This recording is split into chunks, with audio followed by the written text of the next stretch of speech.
My name is Chuck Sampson. I drive a 2009 Subaru Legacy Spec B.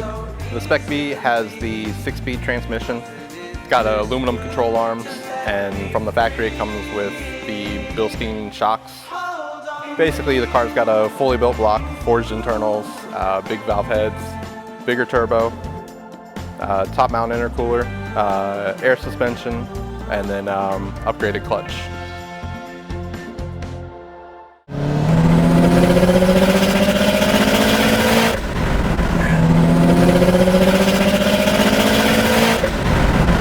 I actually like that.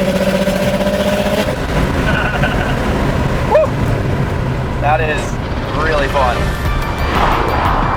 So today we're driving a 2009 Legacy GT Spec B, which is exactly the car that I drive, but this is like an amped up version if I were to go all crazy with modifications. It has a built block, it's a closed deck block. It's making a little over 400 wheel horsepower on it, which is honestly conservative for what this engine can really do.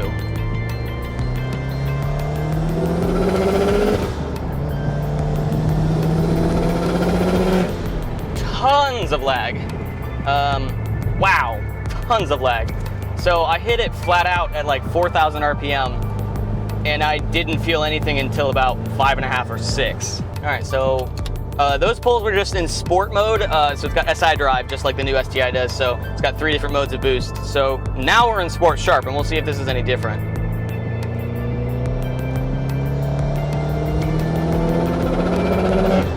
Much better.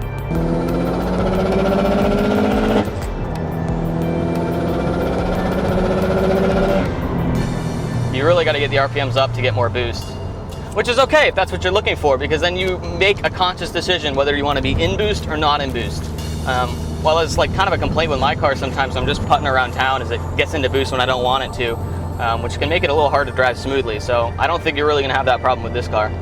I wanted something that I knew I wouldn't have to worry about, that I could get the power I wanted out of, so I just went fully built.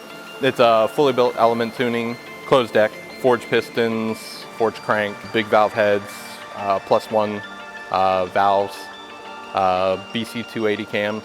This is about how I wanted it to end up. I knew I wanted, at least 400 to the wheels.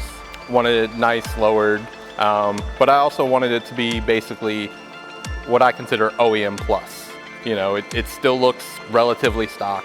It doesn't have, super wide fenders or anything like that. It's just sort of unassuming.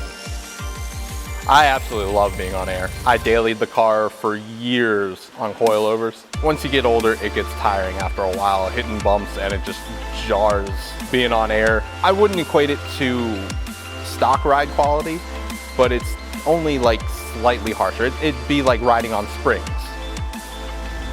Now, this is not the first car that we've driven that's on air suspension.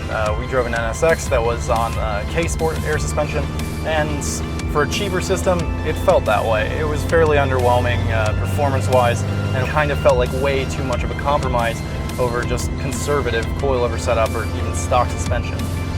Meanwhile, the AccuAir system that is on this LGT is really nice. It's definitely the kind of system that proves to people that air suspension isn't a huge compromise like with the K-Sports. It's really, really nice as far as comfort, and then once you actually get into a corner, it doesn't just tip over. Unlike the NSX, it never feels unsettled. It actually feels very taut to me.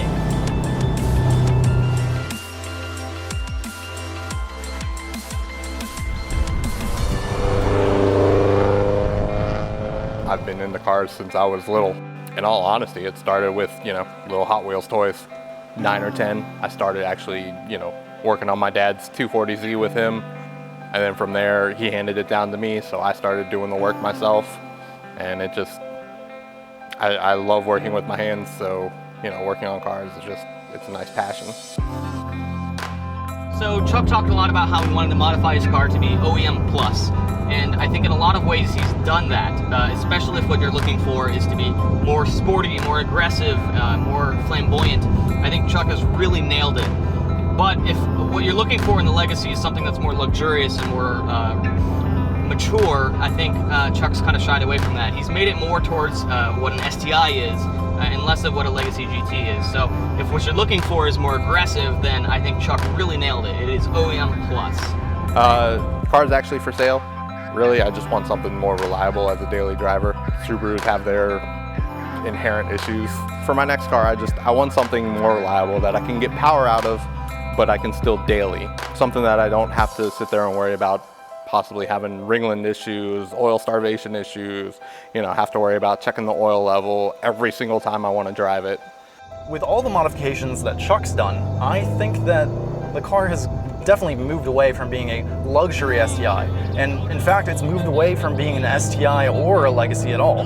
This is really a car that's unlike any other. It has the versatility of a well put together air suspension setup, but it has the comfort of a Legacy with the sportiness, in fact, much more power than an STI. Finding a car to compare this to would be really, really difficult.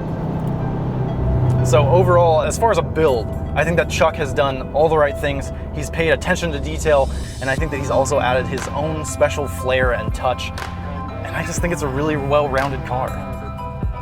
If I ended up keeping it, honestly, I probably wouldn't do anything more to it. I would drive it as is. I've reached my goals of what I wanted out of the car, and it's fun to drive, so that's probably what I'd end up doing with it.